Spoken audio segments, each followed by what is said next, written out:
Subscribe மற்றும் bell ஐக்கானை press பண்ணீங்க அப்படின்னா எங்கள் வீடியோஸோட நோட்டிஃபிகேஷன் உடனுக்குடனே கிடைக்கும்.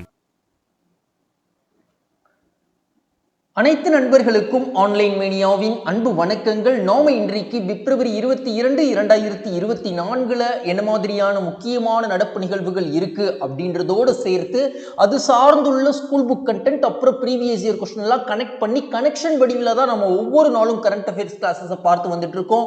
இன்னைக்கும் நாம அப்படிதான் பார்க்க போறோம். வீடியோவை புதுமையா பார்க்கக்கூடிய நண்பர்கள் மறக்காம நம்ம சேனலை சப்ஸ்கிரைப் பண்ணி வச்சுக்கோங்க. வாங்க இன்னைக்கான முதல் டாபிக்கை பார்க்கறதுக்கு முன்பாக நேற்று நாம என்ன படிச்சோமோ அதை பார்த்துடலாம். ஓகேங்களா? சோ அதை ரிவைஸ் பண்ணும் விதமாக இங்க 3 இமேஜஸ் குறிப்பிடப்பட்டிருக்கு. தமிழ்நாட்டுடைய ஒரு திட்டம், தமிழ்நாட்டின் விளையாட்டுத்துறை அமைச்சருடைய போட்டோ, அதுக்கப்புறம் 6ஆம் வகுப்பு முதல் 9ஆம் வகுப்பை இன்டிமேட் பண்ணக்கூடிய ஒரு இமேஜஸ். சோ இந்த 3ஐயும் குறிப்பிட்டு நம்ம என்ன திட்டம் படிச்சோம், அந்த திட்டத்துடைய பெயரை மட்டும் மறக்காம கமெண்ட் பாக்ஸ்ல சொல்லுங்க. வாங்க இன்னைக்கான முதல் டாபிக் என்ன இருக்குன்னு பார்க்க ஆரம்பிக்கலாம்.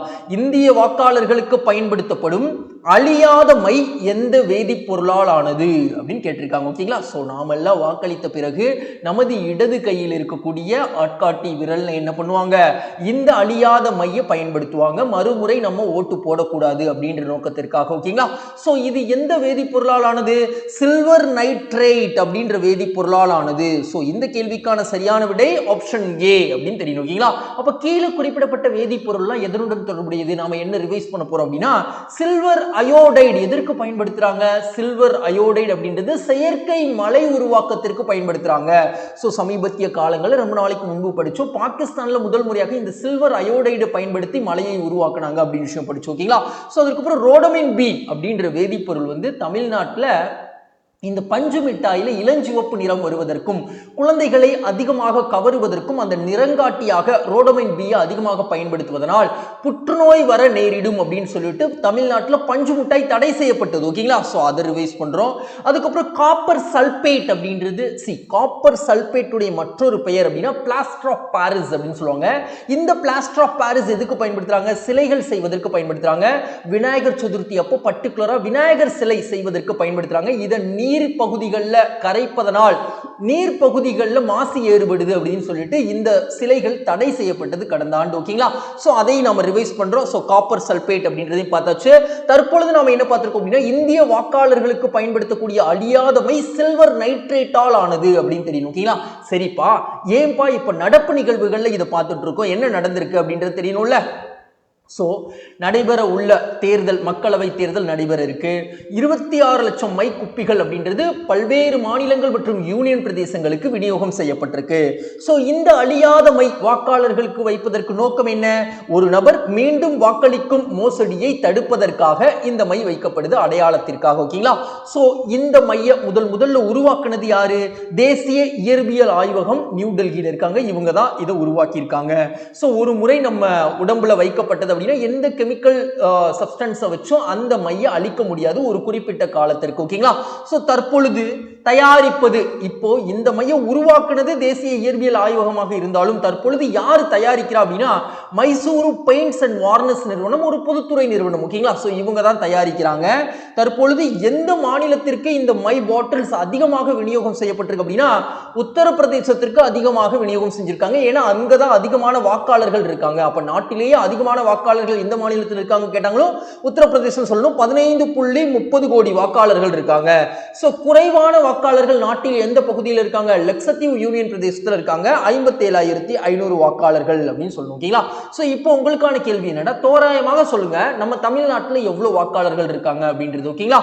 சோ அதுக்கப்புறம் மையின் திறன் 10 ml இருக்கக்கூடிய அந்த குப்பியை வைத்து 700 வாக்காளர்களுக்கு அந்த மையை பயன்படுத்த முடியும் அப்படின்னு சொல்லியிருக்காங்க. ஓகேங்களா? சோ மையை பயன்படுத்தும் நாடு நம்ம மட்டும் தான் பயன்படுத்துறோமா? இல்ல, இந்த மையை நிறைய நாடுகளுடைய தேர்தலுக்கு நம்ம ஏற்றுமதி செஞ்சுட்டு இருக்கோம். கனடா, சவுத் ஆப்பிரிக்கா, நைஜீரியா போன்ற 25 நாடுகளுக்கு நம்ம ஏற்றுமதி செய்யறோம் அப்படின்ற விஷயங்களும் சொல்லியிருக்காங்க. ஓகேங்களா? சோ இந்த மை எந்த வேதிப்பொருளானது? சில்வர் நைட்ரேட் அப்படின்றத மறந்துடக்கூடாது. ஓகேங்களா? அடுத்து நாம என்ன பார்க்க போறோம் அப்படின்னா, ஒரு புக் கண்டென்ட் பார்க்க போறோம். தேர்தல் பற்றி படிச்சதுனால தேர்தல் சார்ந்த பேசிக்கான சில விஷயங்கள். இந்திய அரசியலமைப்பின் பகுதியில தேர்தல் எங்க குறிப்பிடப்பட்டிருக்கு? பகுதி 15 குறிப்பிடப்பட்டிருக்கு. எந்தெந்த உறுப்புகள்லாம் தேர்தல் பத்தி பேசுது? உறுப்பு 324 இருந்து 329 பேசுது. சோ தேர்தல் தொடர்பான புள்ளி விவரங்கள் அப்புறம் அதை பற்றிய முடிவுகளை பற்றி படிக்கக்கூடிய படிப்பிற்கு பெயர் என்ன? தேர்தலியல் அப்படின்னு சொல்லுவாங்க. இதுக்கு இங்கிலீஷ்ல என்ன பேர் அப்படின்றது நீங்க சொல்லுங்க. ஓகேங்களா, ரொம்ப ஒரு முறை கேட்டிருக்காங்க, ஸோ அதனால கேட்டேன். ஸோ மக்களவைக்கும் மாநில சட்டப்பேரவைக்கும் வயது வந்தோர் வாக்குரிமை அடிப்படையில் தேர்தல்கள் நடத்தப்பட வேண்டும் அப்படின்னு எந்த விதி சொல்லுதுன்னா உறுப்பு 326 சொல்லுது அப்படின்னு தெரியும். ஓகேங்களா, யூனிவர்சல் அடல்ட் பிரான்சிஸ் 18 வயது பூர்த்தி இருந்தாலே நாம என்ன பண்ணலாம், வாக்களிக்கும் உரிமை பெற்றிருக்கோம் அப்படின்னு தெரியும். ஓகேங்களா, சோ ஒரு ப்ரீவியஸ் இயர் क्वेश्चन பார்க்கலாமா? இங்க பாருங்க, பாராளுமன்றம் அல்லது சட்டமன்ற தொகுதிக்கான தேர்தல் பட்டியல்களை தயாரிப்பது யாருடைய பொறுப்பு அப்படின்னு கேட்டிருக்காங்க. தேர்தல் பதிவு அதிகாரியின் பொறுப்பு அப்படின்னு தெரியும். ஓகேங்களா, சரிப்பா, கெமிக்கல் சப்ஸ்டன்ஸ் பத்தி படிச்சோமே, அதனால இன்னொரு क्वेश्चन நம்ம பார்க்கலாமா? கெமிக்கல் சப்ஸ்டன்ஸ் சார்ந்தே, அதாவது 245D அப்படின்னா எந்த வேதிப்பொருளை குறிப்பிடுது அப்படின்னு கேட்டிருக்காங்க. சோ இது வந்து ஒரு களைக்கொல்லியாக பயன்படுத்தக்கூடிய ஒரு ரசாயனம் அப்படின்னு அவங்களும் சொல்லிட்டாங்க. So 245 ட்ரைக்ளோரோபீனாக்சி அசிட்டிக் ஆசிட் அப்படின்னு அவங்க அழகா இந்த ஆன்சர் சொல்லிட்டாங்க. ஓகேங்களா, அடுத்து நாம என்ன பார்க்க போறோம்? இன்னைக்கான இரண்டாவது கேள்வி பார்க்க போறோம். அதற்கு முன்பாக என் நண்பர்கள் கிட்ட நம்ம தேர்தல் சார்ந்து ஒரு நடப்பு நிகழ்வுகள் படிச்சோம், தேர்தல் சார்ந்து புக் கண்டென்ட் பார்த்தோம், தேர்தல் சார்ந்து ப்ரீவியஸ் क्वेश्चन பார்த்தோம். இப்படி தாங்க நம்ம ஒவ்வொரு நாளும் கரண்ட் அஃபேர்ஸ் கிளாஸஸ் கொண்டு போயிட்டு இருக்கோம். நம்ம வீடியோஸை சப்போர்ட் பண்ணும் விதமாக மறக்காம லைக் பண்ணிடுங்க, உங்க ஃப்ரெண்ட்ஸ்க்கும் ஷேர் பண்ணிடுங்க. முக்கியமா வீடியோ முழுமையா பார்த்து முடிச்சுட்டு உங்க மனசுக்கு என்ன தோணுதோ அதை கமெண்ட் பாக்ஸ்ல ஃபீட்பேக்கா தெரிவிங்க. இரண்டாவது கேள்விக்கு நாம போகலாம். சோ இரண்டாவது கேள்வி என்னன்னு பாருங்க, மூன்றாவது உலக பெருங்கடல் அறிவியல் மாநாடு 2024 எங்கு நடைபெற உள்ளது அப்படின்னு கேட்டிருக்காங்க. சோ இந்த கேள்விக்கான மிகவும் சரியான விடை சென்னையில் நடைபெற உள்ளது அப்படின்னு தெரியும். ஓகேங்களா, அப்ப மேற்கூறிய ஆப்ஷன்ஸ்லாம் நாம படிச்சிருந்தோம். 7வது இந்திய பெருங்கடல் மாநாடு ஆஸ்திரேலியாவில் போர்த் அப்படின்ற நகரத்தில் நடைபெறுது அப்படின்னு விஷயம் பார்த்தோம். ஓகேங்களா, ஸோ அதுக்கப்புறம் நியூயார்க்ல, அதாவது நம்ம குவாட்ரிலேட்டரல் கண்ட்ரிஸ், நாற்கர நாடுகள் அப்படின்னு சொல்லுவோம், ஆஸ்திரேலியா, ஜப்பான், இந்தியா, அதுக்கப்புறம் இன்னும் ஒரு நாடு எது அப்படின்றது நீங்க சொல்லுங்க. இந்த 4 நாடுகளும் இணைந்து இந்தோ பசிபிக் பெருங்கடல் பிராந்தியங்கள்ல சைனாவோட ஆதிக்கத்தை ரிட்டாலியேட் பண்ணும் விதமாக அமைக்கப்பட்ட கூட்டமைப்பு நியூயார்க்ல, அதாவது அமெரிக்காவில் இருக்கக்கூடிய நாடாளுமன்றத்தில் இந்த கூட்டமைப்பை பலப்படுத்தக்கூடிய மசோதா அப்படின்றது அறிமுகப்படுத்தப்பட்டது. சமீபத்திய காலங்களில் நம்ம படிச்சிருந்தோம், அதை ரிவைஸ் பண்றோம். ஜகார்த்தா அப்படின்ற இடத்துல என்ன பண்ணிருந்தாங்க, இந்தோனேஷியால ஆசியான் உச்சி மாநாடு அப்படின்றது நடைபெற்றது 2023. நம்ம இந்திய பிரதமர் கூட கலந்துக்கிட்டாங்க. சோ அதெல்லாம் ரிவைஸ் பண்றதுக்காக வைக்கப்பட்டது.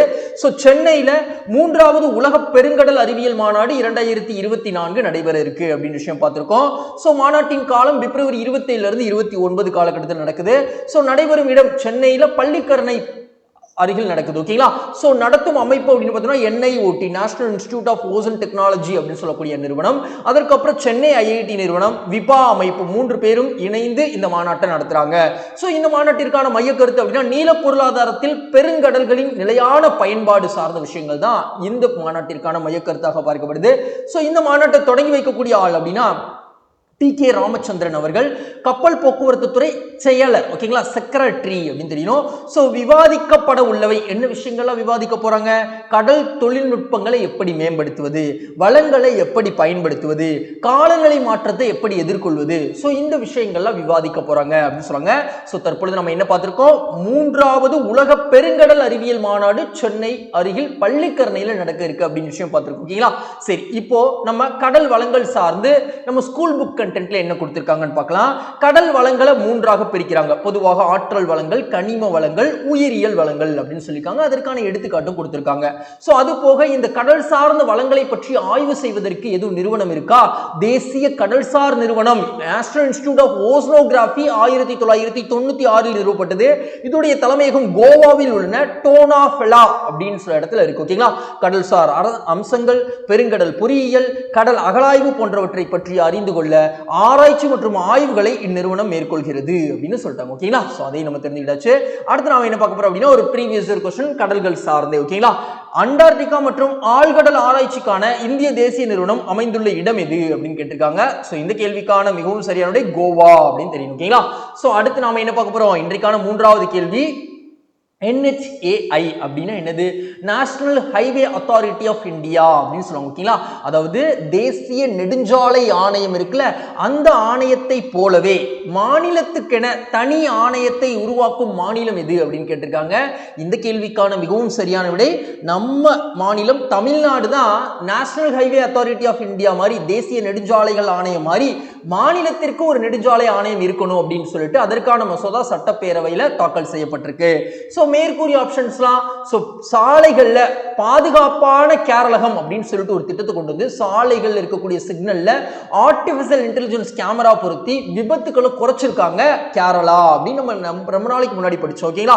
சோ அதுக்கப்புறம் மகாராஷ்டிரால அவங்க ஹைவேல என்ன பண்றாங்க அப்படின்னா பாகுபலி வகையை சார்ந்த மூங்கில்களை என்ன பண்றாங்க அப்படின்னா இந்த ஹைவேல ஸ்டீலுக்கு பதிலாக அதை பயன்படுத்துறாங்க அப்படின்னு சொல்லி நம்ம படிச்சிருந்தோம். சோ அதை ரிவைஸ் பண்றோம். குஜராத்ல என்ன பண்ணிருக்காங்க அப்படின்னா இந்தியாவிலேயே முதல் முறையாக ஸ்டீல் ஸ்லாக் அப்படின்னு சொல்லுவாங்க. அதாவது தாமிர படிவுகள் இருக்குல்ல, ரொம்ப குப்பைகளாக வேஸ்டேஜாக இருக்கக்கூடிய அந்த படிவுகளை எடுத்து சாலையை போடுவதற்கு அதை பயன்படுத்தியிருக்காங்க சூரத்ல முதல் முறையாக அப்படின்னு சொல்லி நம்ம படிச்சோம். சோ அதை ரிவைஸ் பண்ணிட்டாச்சு. ஓகேங்களா? சோ தற்பொழுது தமிழ்நாட்டில் தேசிய நெடுஞ்சாலைகள் ஆணையம் மாதிரியே மாநில அளவிற்கான ஒரு நெடுஞ்சாலைகள் ஆணையம் உருவாக்குவதற்கான மசோதா சட்டப்பேரவையில் தாக்கல் செய்யப்பட்டிருக்கு அப்படின்னு விஷயம் பார்த்திருக்கோம்.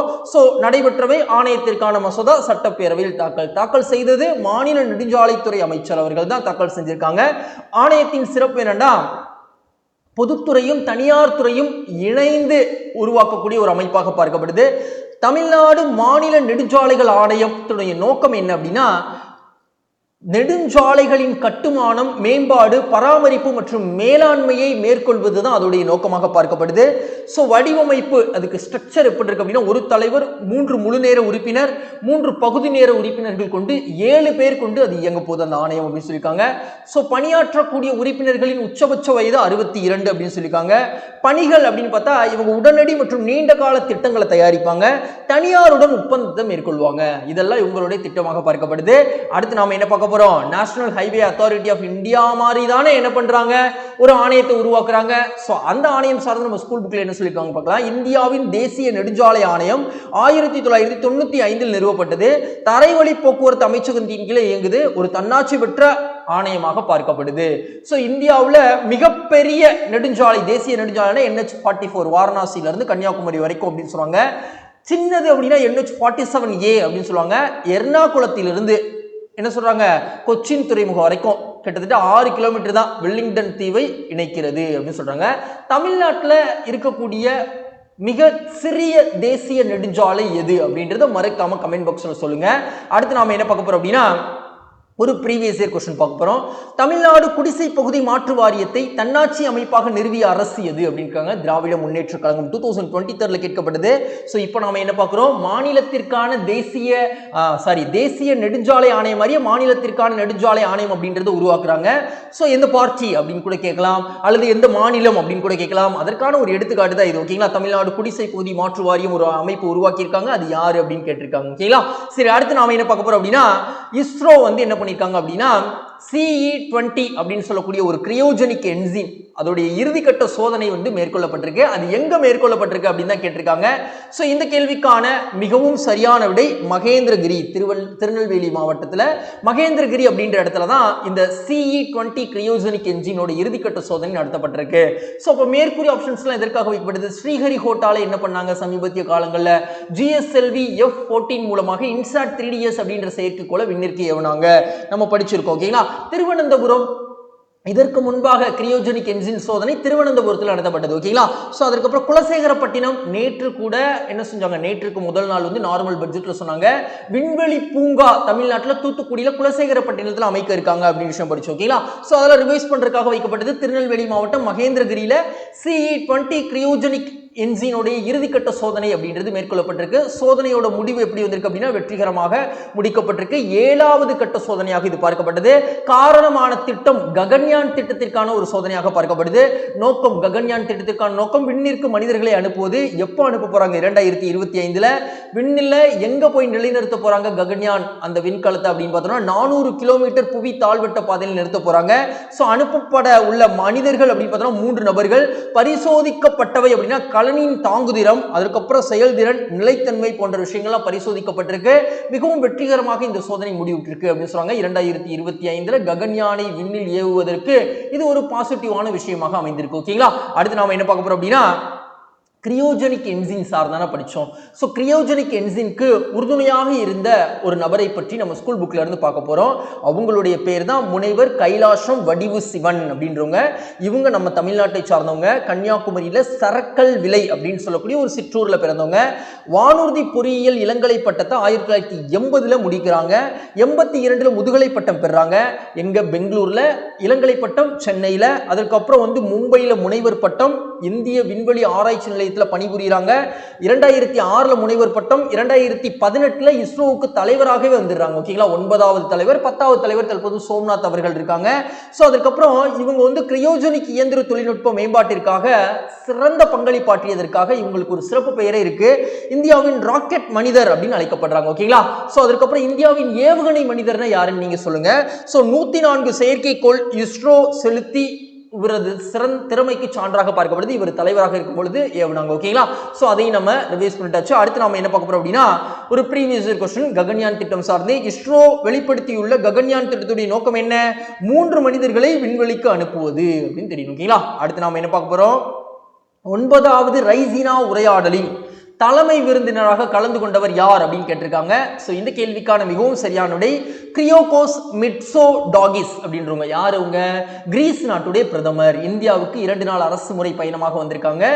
ஸோ தற்பொழுது கிரியோகோஸ் மிட்சோடாகிஸ் அப்படின்றவங்க இந்தியாவில் நடக்கக்கூடிய ரைசினா உரையாடலுக்கு தலைமை விருந்தினராக கலந்திருக்காங்க. இது 9வது உரையாடலாக பார்க்கப்படுது. ஓகேங்களா, இப்போ மேற்கூறிய ஆப்ஷன்ஸ் இமானுவேல் மேக்ரன் அப்படின்றவங்க 2024 குடியரசு தின அணிவகுப்பு நடந்ததுல, ஸோ அப்போ அதற்கு தலைமை விருந்தினராக வந்திருந்தாங்க, சிறப்பு விருந்தினராக அப்படின்னு நம்ம படிச்சிருப்போம். ஓகேங்களா, ஸோ இவங்க எந்த நாட்டை சார்ந்தவங்க அப்படின்றத மறக்காம கமெண்ட் பாக்ஸ்ல சொல்லுங்க. ஸோ நரேந்திர மோடி அவர்கள் இந்திய பிரதமர். இவங்க சிறப்பு விருந்தினராக கடந்த ஆண்டு G7 உச்சி மாநாடு நடந்தது ஜப்பான்ல. ஸோ அப்போ அங்க போயிருப்பாங்க. G7 இந்தியா கிடையாது, G20 தான் நாம இருக்கோம். ஓகேங்களா, சோ விளாடிமிர் புட்டின் அவர்கள் பிரிக்ஸ் உச்சி மாநாட்டில் ரஷ்யா இருக்காங்க. ஆனா ரஷ்யாவுடைய அதிபர் ஜோஹன்ஸ்பர்க்ல நடந்த 15வது உச்சி மாநாட்டில் கலந்திருக்க மாட்டாங்க. ஓகேங்களா, சோ அதை ரிவைஸ் பண்ணும் விதமாக வைக்கப்பட்ட ஆப்ஷன்ஸ். ஓகேங்களா, சோ கிரியோகோஸ் மிட்சோடாகிஸ் அப்படின்றவங்க கிரீஸ் நாட்டுடைய பிரதமர். தற்பொழுது ரைசினா உரையாடல தலைமை விருந்தினராக இருக்காங்க. தலைமை விருந்தினர் கிரீஸ் பிரதமர். சோ ரைசினா உரையாடல் பிப்ரவரி 21 இருந்து 23 வரைக்கும் நடக்கும். எங்க நடக்கும்? புதுடெல்லியில் நடக்கும். சோ இந்த உரையாடலுடைய தன்மை என்ன, எப்படி இருக்கும் அப்படின்னா, புவிசார் அரசியல், புவிசார் பொருளாதாரம் பற்றிய வருடாந்திர மாநாடு வருடம் நடக்கும் அப்படின்னு சொல்றாங்க. இந்த மாநாட்டிற்கான நோக்கம் என்ன அப்படின்னா, உலகம் எதிர்கொள்ளும் பிரச்சனைகளுக்கு தீர்வு காண்பது சார்ந்து விவாதிக்கக்கூடிய ஒரு மாநாடு. ஸோ முதலாம் பதிப்பு எப்போ நடந்தது? தற்பொழுது 9 அப்படின்னா முதலாம் பதிப்பு 2016 நடந்தது அப்படின்னு சொல்றாங்க. ஏற்பாடு செய்யும் அமைப்பு அப்படின்னா இந்தியாவின் வெளியுறவுத்துறை அமைச்சகமும் அப்சர்வர் ரிசர்ச் ஃபவுண்டேஷன் அப்படின்னு சொல்லக்கூடிய நிறுவனமும் இணைந்து இந்த மாநாட்டிற்கான ஏற்பாடுகள் நடத்தியிருக்காங்க. ஸோ 2024 நடக்கக்கூடிய இந்த மாநாட்டிற்கான மைய கருத்து அப்படின்னா சதுரங்கம், மோதல், போட்டி, ஒத்துழைப்பு மற்றும் உருவாக்கம் அப்படின்றது இந்த மாநாட்டிற்கான மையக்கருத்தாக பார்க்கப்படுது. ஸோ அதை நம்ம பார்த்துட்டாச்சு.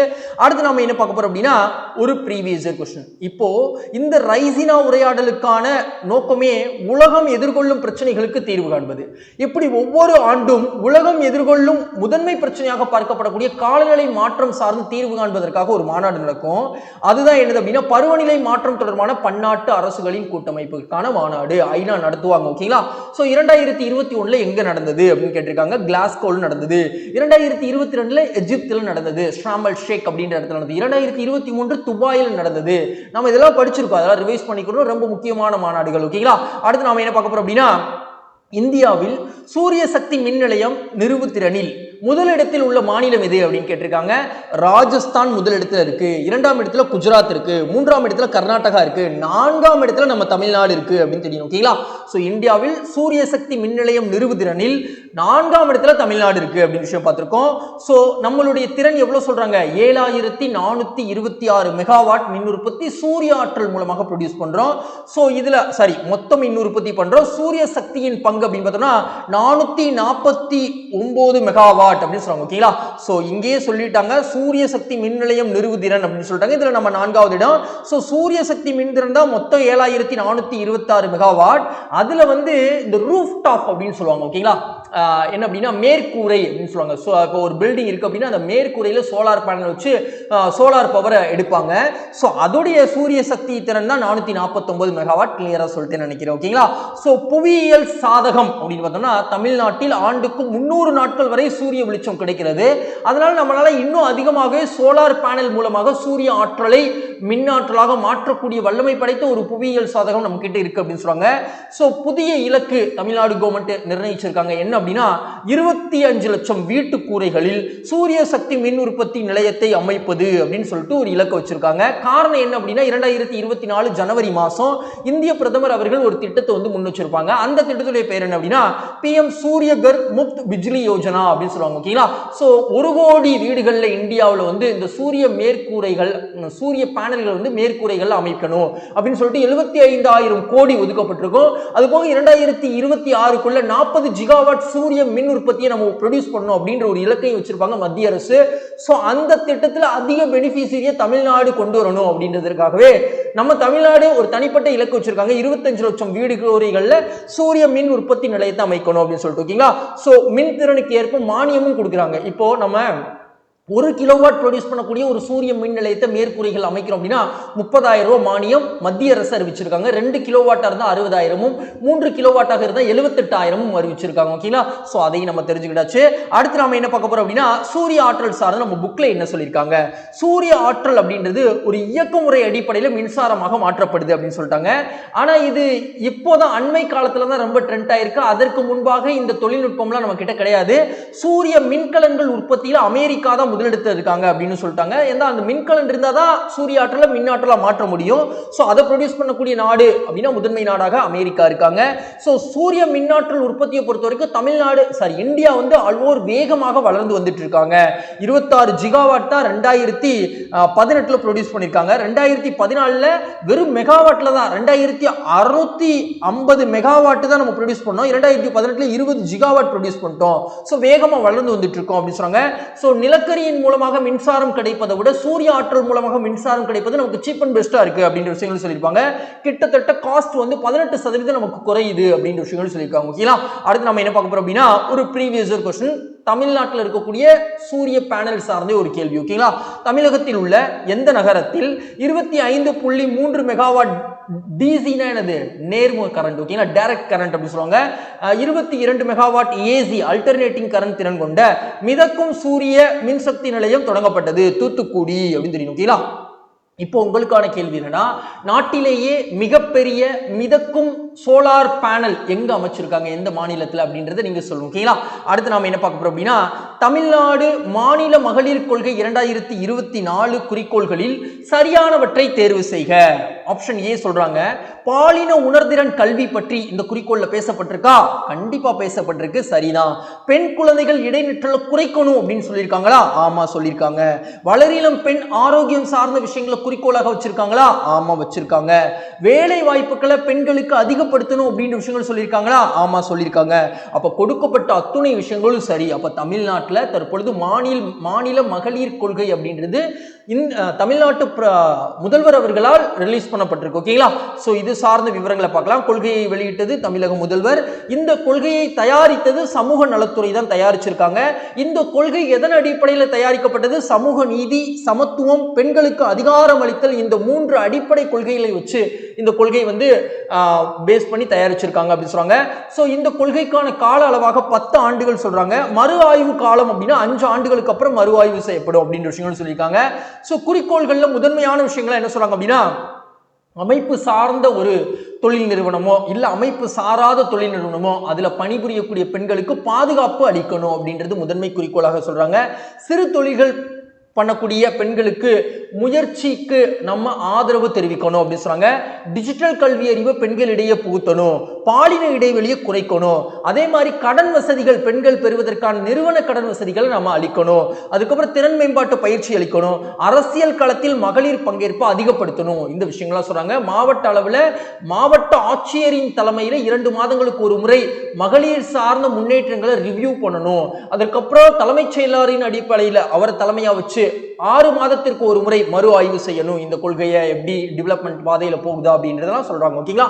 சோ அதையும் நம்ம தெரிஞ்சுக்கிட்டாச்சு. அடுத்து நாம என்ன பார்க்க போறோம் அப்படின்னா இந்தியாவிலேயே மகளிர்களுக்காக பெண்களுக்காக சில நல திட்டங்கள்லாம் கொண்டு வந்திருப்பாங்க, அதெல்லாம் ரிவைஸ் பண்ண போறோம். ஸோ வங்காள ஒழுங்குமுறை சட்டம் பிரிட்டிஷ் இந்தியா காலகட்டத்தில் 1804 கொண்டு வந்தாங்க. எதற்காக?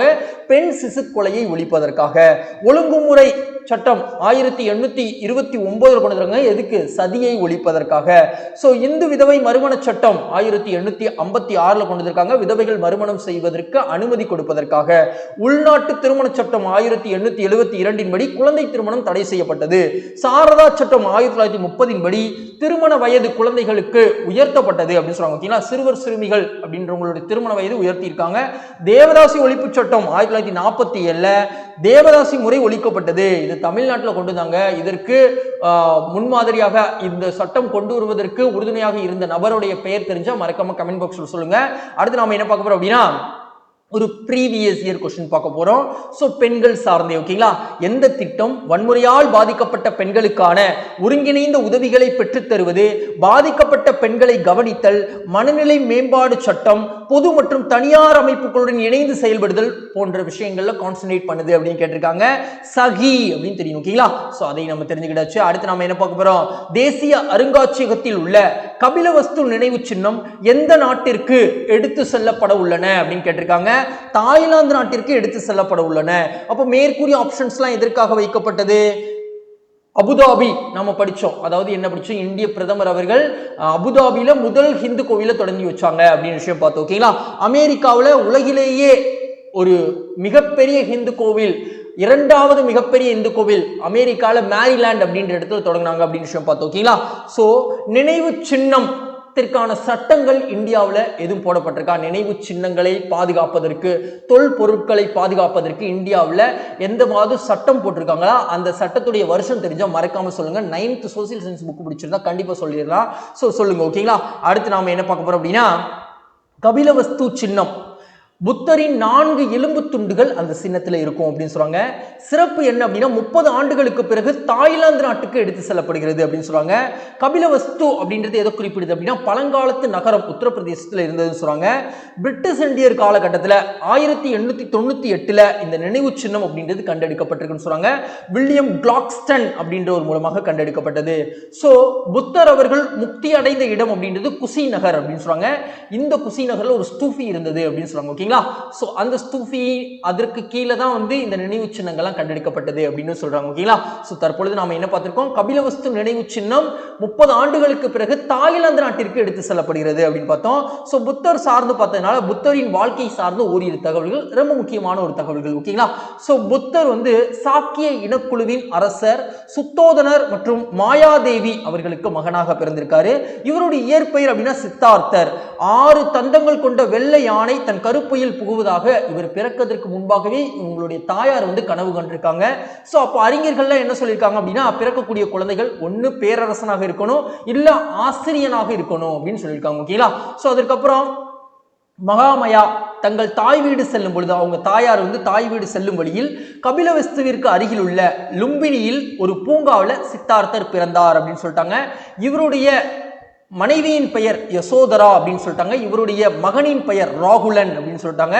அதுக்கப்புறம் வந்து ஒரு நாள் வந்து இவர் வீட்டை விட்டு வெளியே வரும் பொழுது 4 விஷயங்களை பார்க்கிறாரு. ஒன்று, ஒரு கிழவரையும், ஒரு நோயாளியையும், இறந்த உடலையும், பிச்சை எடுக்கும் துறவியையும் பார்த்தார். அப்போ நிரந்தர உண்மையை தேடி அலைவதற்கான நோக்கம் இவருக்கு கிடைச்சிருக்கு. சோ இவருடைய குதிரையான காந்தகா அப்படின்னு சொல்லியிருக்காங்க. அந்த பேரை ஞாபகம் வச்சுக்கோங்க. சோ பூட்டப்பட்ட தேரை தேரோட்டி சன்னா நகருக்கு வெளியே வெகு தொலைவிற்கு ஓட்டி சென்றார். சித்தார்த்தர் தன் முடியை வெட்டி உடை நகைகளோடு தந்தைக்கு கொடுத்து அனுப்பினார். அந்த முறைக்கு பேர் என்ன அப்படின்னு சொன்னாங்கன்னா மகா பிரஸ்கிரமானா அப்படின்னு சொல்றாங்க. ஓகேங்களா? சோ இதையும் நம்ம தெரிஞ்சுக்கோங்க. சோ இதெல்லாம் புத்தர் சார்ந்து சிறு சிறு தகவல்கள். சோ இதையும் நம்ம தெரிஞ்சுக்கிட்டாச்சு. அடுத்து நாம என்ன பார்க்க போறோம் அப்படின்னா, ஒரு ப்ரீவியஸ் இயர் क्वेश्चन பார்க்க போறோம். கிபி 2ஆம் மற்றும் 4ஆம் நூற்றாண்டு காலத்திய பௌத்த மடாலயமானது குஜராத் மாநிலத்தின் எந்த நகரில் அகழ்வாராய்ச்சி துறையின் மூலம் கண்டுபிடிக்கப்பட்டுள்ளது? வாத் நகர் அப்படின்னு தெரியும். ஓகேங்களா? அடுத்து நாம என்ன பார்க்க போறோம்? சமீபத்திய நிகழ்வுடன் சரியாக பொறுத்துக. ஸ்வராஜ் தீவு அப்படின்னு ஒரு தீவு இருக்கு. எங்க இருக்கு அப்படின்னா அந்தமான்ல இருக்கு. ஓகேங்களா? சோ இந்த தீவுல வந்து முப்படை போர் பயிற்சி அப்படின்றது நடத்தப்பட்டிருக்கு. ஓகேங்களா? ஸோ அதுல இந்திய குடியரசுத் தலைவர் அவர்கள் கலந்துக்கிட்டாங்க அப்படின்னு தெரியும். ஓகேங்களா? ஸோ இந்த இது கொஞ்சம் தப்பா பிரிண்ட் ஆகியிருக்கு, நான் சொல்றேன் என்னன்னு. அமைச்சரவை தற்பொழுது வந்து ஒப்புதல் கொடுத்திருக்காங்க. பிரதமர் தலைமையிலான ஒரு அமைச்சரவை குழு வந்து தற்பொழுது எதற்கு ஒப்புதல் கொடுத்திருக்காங்க அப்படின்னா, கரும்புடைய குறைந்தபட்ச ஆதரவு விலை வந்து 340 ரூபாயாக 25 ரூபாய் உயர்த்தி 340 உயர்த்தியிருக்காங்க. ஒண்ணு. ஓகேங்களா? அதற்கப்புறம் வந்து பெண் பாதுகாப்பு திட்டங்களை வந்து என்ன பண்றாங்க, 2025 வரைக்கும் நீட்டிப்பு செஞ்சிருக்காங்க. அதுக்கப்புறம் வெள்ள மேலாண்மை திட்டத்தையும் 2025 வரை நீட்டிப்பு செஞ்சிருக்காங்க. சோ இந்த எல்லா விஷயம் இங்க வரணும். சோ மாத்தி பிரிண்ட் ஆயிருக்கு. ஓகேங்களா? சோ அடுத்து ஆகாய தாமரை எருவாக மாற்றம் அப்படின்னு எங்க பேசியிருக்காங்க, நம்ம தமிழ்நாடுடைய சட்டப்பேரவையில பேசியிருக்காங்க. சோ நார்வே, டென்மார்க் போன்ற நாடுகள்லாம் ஆகாய தாமரை என்ன பண்றாங்க அப்படின்னா எருவாக மாற்றாங்க. அந்த டெக்னாலஜியை கூடிய விரைவில் நாம கொண்டு வந்து காவிரி படுகையில் இருக்கக்கூடிய ஆகாய தாமரையெல்லாம் எருவாக மாற்றிடுவோம். இது மண் வளத்தை பெருக்கும் அப்படின்னு விஷயங்கள் சொல்றாங்க. ஓகேங்களா? அடுத்து நம்ம என்ன பார்க்க போறோம், நேத்து சுந்தரவடிவேலு இவங்க யாரு, மதிய உணவு அப்படின்றது திட்டத்தை வந்து காமராஜர் அவர்கள் அறிமுகப்படுத்தும் பொழுது இவங்க தான் வந்து கல்வித்துறை அதிகாரியாக இருந்தவங்க. இவங்களுக்கு காஞ்சிபுரம் மாவட்டத்தில் நெய்யாடிவாக்கம் அப்படின்ற ஊர்ல வந்து இவங்களுடைய பிறந்த நூற்றாண்டை கொண்டாடும் விதமாக இவங்களுக்கு சிலை அமைக்கணும் அப்படின்ற முன்னேற்பாடுகள் போயிட்டு இருக்கு. ஓகேங்களா? சோ அதை நம்ம தெரிஞ்சுக்கிட்டாச்சு.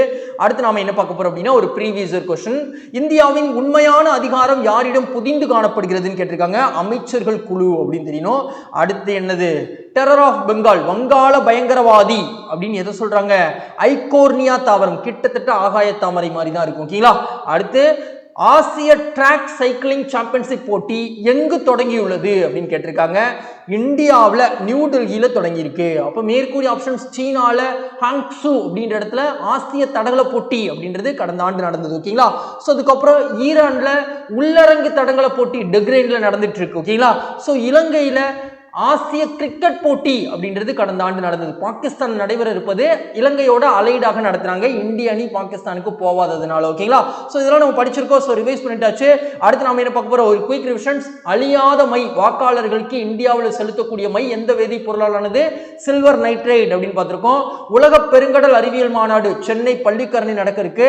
National highway authority of India மாறி தமிழ்நாடு மாநிலத்திற்கென்று மாநில நெடுஞ்சாலை ஆணையம் அமைப்பதற்கான மசோதா தாக்கல் செய்யப்பட்டிருக்குன்னு பார்த்தோம். CE20 கிரியோஜெனிக் என்ஜினுடைய இறுதிக்கட்ட சோதனை மகேந்திரகிரியில மேற்கொள்ளப்பட்டது வெற்றிகரமாக அப்படின்னு பார்த்தோம். கிரியோகஸ் மிட்சோடாகிஸ், கிரீஸ் நாட்டுடைய பிரதமர், இங்க ரைசினா உரையாடலுடைய தலைமை விருந்தினராக கலந்துகிட்டாரு அப்படின்னு பார்த்தோம். ஓகேங்களா? சூரிய சக்தி மின் நிலையத்தின் மின் திறனை பொறுத்த வரைக்கும் ராஜஸ்தான் முதலிடத்தில் இருக்கு அப்படின்னு பார்த்தோம். மாநில மகளிர் கொள்கை 2024 தமிழ்நாட்டில் தற்பொழுது வெளியிடப்பட்டிருக்குன்னு பார்த்தோம்.